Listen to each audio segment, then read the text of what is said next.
अस्सलामुअलैकुम, this is ODA foxtrot from defence outpost. आज हम एक काफ़ी इंटरेस्टिंग टॉपिक के बारे में बात करेंगे। रिसेंटली काफ़ी न्यूज़ आउटलेट की तरफ से रिपोर्ट किया जा रहा है कि तुर्किश एयरफोर्स किसी नई फाइटर जेट की तलाश में है, क्योंकि जो उस रीजन में बैलेंस है तुर्की और ग्रीस के दरमियान वो काफ़ी क्रिटिकली ग्रीस के फेवर में चला गया है। तो आज हम इसी टॉपिक के बारे में बात करेंगे। इससे पहले अगर आप लोगों ने अभी तक चैनल को सब्सक्राइब नहीं किया तो please make sure to like this video and subscribe to the channel. तो जैसा कि हम सब लोग जानते हैं कि ग्रीस काफ़ी एक पोर्टेंट ऑपरेटर है डसॉ रफाल का, और रिसेंटली ऐसी खबरें आई हैं कि यूएस की तरफ से ग्रीस को जो F-16 ब्लॉक 70-72 की डिलीवरीज शुरू हो चुकी हैं और तकरीबन 2 के करीब एयरफ्रेम अपग्रेड करके ग्रीस को हैंडओवर किए जा चुके हैं। तो ये काफ़ी एक बड़ा सरदर्द था तुर्की के लिए, बिकॉज यूएस ने उन्हें पहली ब्लॉक 70-72 अपग्रेड्स देने से इनकार कर दिया था, बल्कि उन्हें जो F-16 के नए फ्रेम्स हैं उन्हें भी देने से इनकार कर दिया गया था। तो ऐसे टाइम में जो तुर्किश एयरफोर्स है वो काफ़ी बड़े डिसएडवांटेज में चली गई है। बेशक वो ग्रीस से नंबरली सुपीरियर हैं, बट जो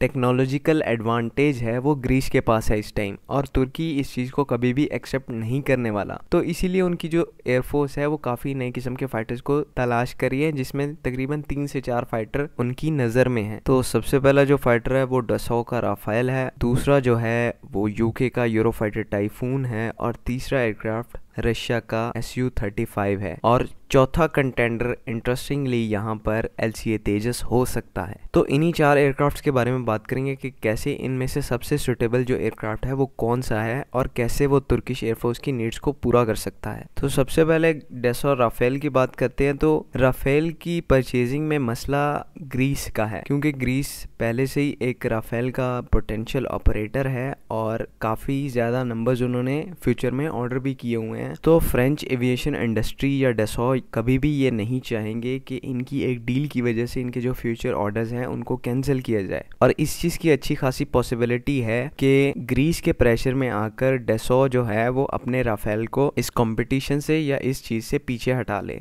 जैसा कि हमने तुर्किश ड्रोन्स के मामले में देखा, जहां पर ये रिपोर्ट्स आ रही थी कि तुर्किश जो ड्रोन है वो इंडिया परचेज कर सकता है, लेकिन बाद में तुर्किश ड्रोन कंपनी डायरेक्टर के CEO को आके एक्सप्लेनेशन देना पड़ी कि हम 2 कॉन्फ्लिक्ट ज़्यादा नेशंस को ड्रोन नहीं सेल करेंगे, ये कंपनी की पॉलिसी के खिलाफ है। तो ऐसा ही राफेल के केस में भी हो सकता है। मे बी डसॉ एविएशन जो है वो दोनों कॉन्फ्लिक्ट ज़्यादा नेशंस को अपना एयरक्राफ्ट ना सेल करें, बट लकीली यहाँ पर तुर्की के लिए बाकी और भी ऑप्शंस मौजूद हैं, जिनमें से एक रशियन Su-35 है। ये एयरक्राफ्ट तो काफ़ी पोटेंट है, और जो मेन मसला इस डील में भी आ रहा है वो यही है कि रशिया पर सैंक्शंस लगाए जा चुके हैं, और जो पॉलिटिकल सिचुएशन है वो किसी भी तरह रशियन परचेज के फेवर में नहीं है। तो इस वजह से भी जो रशियन एयरक्राफ्ट है उसके कम चांसेस हैं तुर्किश एयरफोर्स को सप्लाई करने के।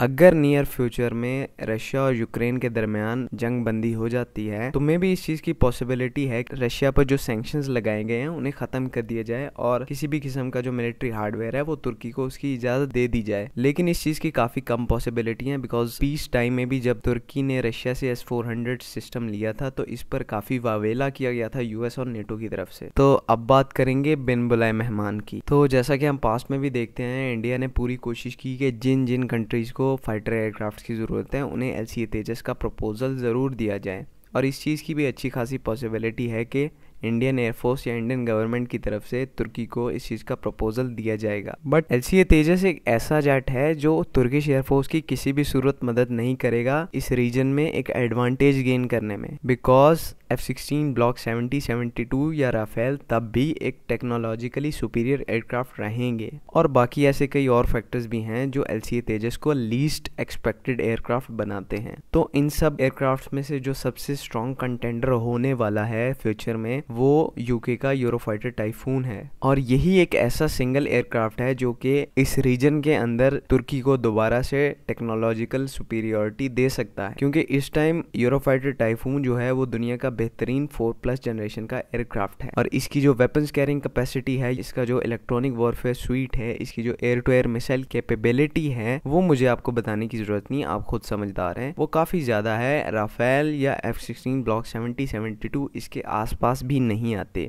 इस फैक्ट को हमें एक्सेप्ट करना होगा। ये ऐसा इकलौता एयरक्राफ्ट है जिसकी सप्लाई में या इसके मुआहदे में तुर्की और यूके को कोई भी टेंशन नहीं होनी चाहिए। इसी वजह से इस एयरक्राफ्ट के सबसे ज़्यादा चांसेस हैं। तो ये सारी चीज़ें, ये इंडिकेशंस इंशाल्लाह फ्यूचर में जाके क्लियर होंगी जैसे इसके मुतालिक कोई ऑफिशियल अपडेट आएगी। तो let's hope for the best. इसी के साथ अपनी वीडियो को ख़त्म करते हैं। अगर आपको वीडियो पसंद आई तो please make sure to like this video and subscribe to the channel and don't forget to leave your comment in the comment section.